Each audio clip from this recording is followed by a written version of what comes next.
తాకట్టులో ఉన్న బంగారాన్ని విడిపించి ఆ రోజు ఆన్లైన్ రేటుకే మేము కొంటాం. Sharma gold company. నమస్తే, నేను మీ జాహ్నవి. మనతో ఉన్నారు ప్రముఖ జ్యోతిష్య వాస్తు పండితులు, జ్యోతిష్య వాస్తు శిక్షణ నిపుణులు, లలిత ఉపాసకులు బ్రహ్మశ్రీ నానాజీ పట్నాయక్ గురువు గారు. ఒక అప్డేటెడ్ టాపిక్ గురించి గురుగారు మాటలు అడిగి తెలుసుకుందాం. నమస్తే గురుజీ. శ్రీమాత్రే నమః. అయితే గురువుగారు, ప్రస్తుతం దుబాయ్ లో ఉన్న పరిస్థితి మనం చూస్తున్నాం. దాదాపుగా సగం దుబాయ్ మునిగిపోయిందనే చెప్పాలి. అసలు దీనికి గల కారణాలు ఏంటి? అసలు ఆస్ట్రాలజీ ఏం చెప్తోంది దీని గురించి? మనం ఆల్రెడీ దీని గురించి ఒక 4-5 నెలల క్రితమే ప్రిడిక్ట్ చేసాము. విపరీతమైన వర్షాలు పడతాయి, అగ్ని ప్రమాదాలు ఉంటాయి, కొన్ని ప్రదేశాల్లో విపరీతంగా గందరగోళం ఉంటుందని నేననేగా చాలా మంది కూడా ప్రిడిక్ట్ చేశారు. ఎందుకంటే ఆస్ట్రాలజీలో కొన్ని రూల్స్ ఉన్నాయి. ఏమిటది అంటే శనికుజులు కలిసి ఉన్నారు అనేటువంటిది.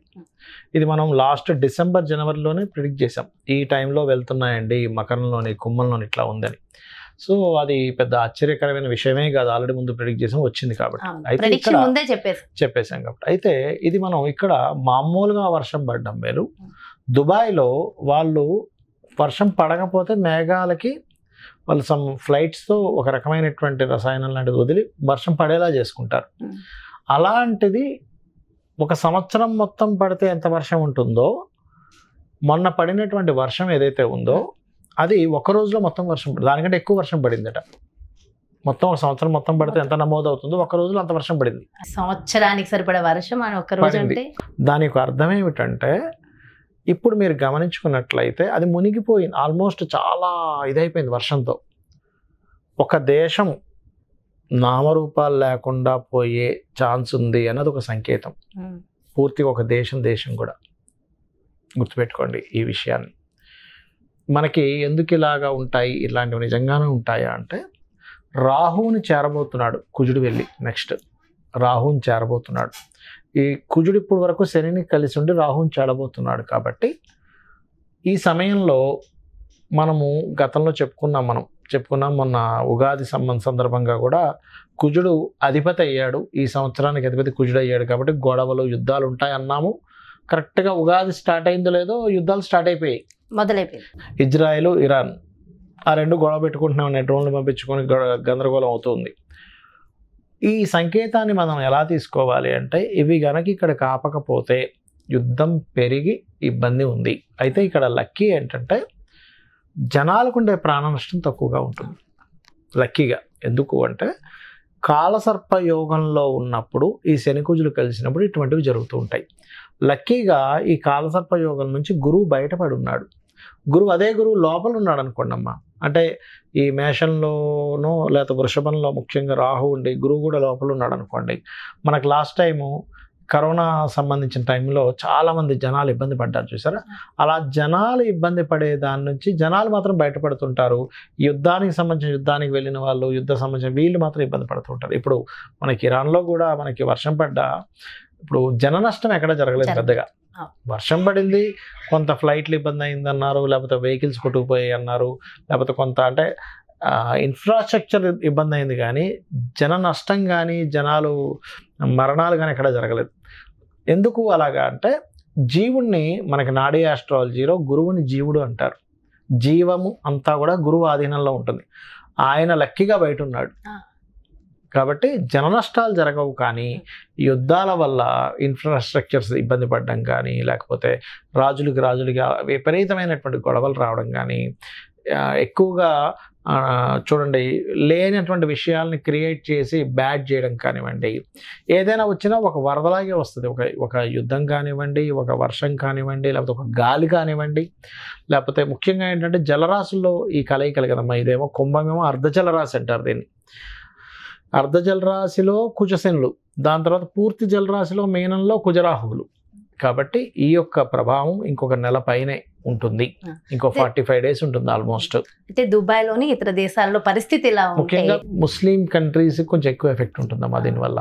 సో అక్కడ పరిస్థితి ఇలా ఉంటే మన భారతదేశానికి వచ్చేసరికి ఎండ తాకిడి విపరీతంగా ఉంది. వడదెబ్బలు ఎక్కువ తగులుతాయి. వడదెబ్బలు ఎక్కువగా ఉన్నాయి. ఇంత ఎండలో సడన్ గా మళ్ళా ఒక లాంటి వర్షం.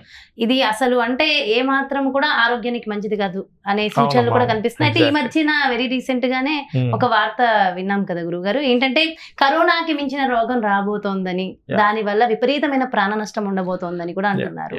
ఇది నిజంగా వచ్చే అవకాశం ఉంటుంది అంటే ఒకటమ్మా, కరోనానికి మించిన వచ్చిన రోగం అయితే రాదమ్మా. జీవుడు బయట ఉన్నాడని చెప్పారు కదా, ఏదైనా వచ్చినా చిన్న చిన్న వస్తాయి. బట్ కరోనాలో జరిగినంత ప్రాణ నష్టం అంత ఇది మాత్రం జరగదు. ఏం జరుగుతుందంటే మనుషులకి నష్టం జరగదు. ఈ గోవులు, పక్షులు, ఈ వేరే ఉంటాయి సార్, మేకలు, గొర్రెలు, ఈ వీటికి ఇబ్బంది వస్తుంది. ఎందుకంటే ఈ జంతు జాతికి కారకుడు కుజుడు అవుతాడు. ఈ కుజుడు పాపకత్తిరిలో ఉంటున్నాడు, అంటే శనితో కలిసాడు పాపగ్రహం. అంటే కోల్డ్ అండ్ ఫైరీ ప్లానెట్ ఆ రెండింటికి పడదు. దాని తర్వాత రాహుతో కలుస్తున్నాడు, అక్కడ పడదు. అందుకని ఏమవుతుంది, ఈ విపరీతమైనటువంటి వర్షాలు కానివ్వండి వీటి వల్ల వాటి మీద ఎఫెక్ట్ ఉంటుంది. అంటే కొంతమంది కోల్డ్ ఫారాలు నడుపుతూ ఉంటారు, లేదా గొర్రెల పెంపకం చేస్తుంటారు, గోవులు ఇది చేస్తూ ఉంటారు. ఎందుకంటే ఈ సంవత్సరం గోవుల్ని ఇది చేసేటువంటిది ఎముడికి వచ్చింది, గోవులది. అందుకని గో సంతతిని మనం జాగ్రత్తగా చూసుకోవాలి. గోవులకి ఏదైనా హెల్త్ ఇష్యూస్ వచ్చాయంటే వెంటనే చూసుకోవాలి. ఈ చేపల చెరువులు వేసేవాళ్ళు, రొయ్యలు వేసేవాళ్ళు, మేకల్ని పెంచేవాళ్ళు, గొర్రెల్ని పెంచేవాళ్ళు, ఈ కోళ్ళని పెంచే కోల్డ్ ఫారం నడిపేవాళ్ళు, వీళ్ళు జాగ్రత్తగా ఉండాలి.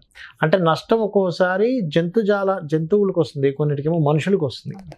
ఇక్కడ మనుషులకు వచ్చేటువంటి చాలా మైన్యూట్గా తక్కువగా ఉంది, ఈ జంతువులకు వచ్చే ఇబ్బంది ఎక్కువగా ఉంది. అంటే ఈ వ్యాపారాలు నడిపించే వాళ్ళు ఉంటారు, లేకపోతే పెంచుకుని ఉంటారు, వీళ్ళు జాగ్రత్తగా ఉండాలమ్మా. వాళ్ళు జాగ్రత్తగా ఉండాలి. వ్యాపారస్తులు కాస్త జాగ్రత్తగా ఉన్నాయి.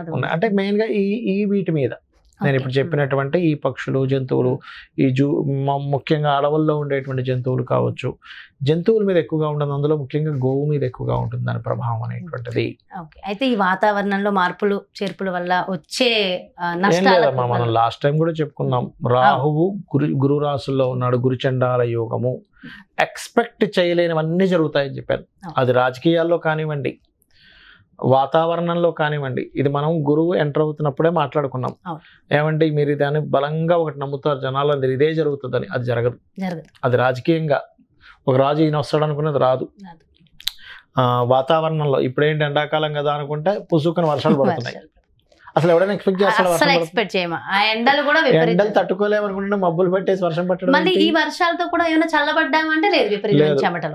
ఎందుకు అంటే ఈ కాంబినేషన్ ఏదైతే ఉందో, ఈ జల సంబంధించినటువంటి ఎనర్జీస్ పెరిగాయి ఇప్పుడు, అందుకని వర్షం పడుతుంది. కాబట్టి మరి దీని నుంచి ఇప్పుడు మనుషులకే ఇప్పుడు ఈ వర్షాల వల్ల మీరు అన్నట్టుగా ఏదైనా కొంచెం ఇన్ఫెక్షన్స్ పెరుగుతాయి. కాబట్టి ఎందుకంటే కాలం కాని కాలంలో అలా జరిగినప్పుడు ఇబ్బందులు వస్తాయి. కాబట్టి ఎవరైనా సరే ఇటువంటివి జరగకుండా ఉండాలంటే ముఖ్యంగా చేయవలసినటువంటిది ఇది, ఈ యొక్క సంవత్సరానికి కుజుడు కారకుడయ్యాడు కాబట్టి ఓం హరిమర్కట మర్కటాయ నమః లేదా ఓం హరిమర్కట మర్కటాయ స్వాహ అని ఆంజనేయ స్వామి మంత్రము, సుబ్రహ్మణ్యేశ్వర స్వామి అష్టోత్తరము, అదేవిధంగా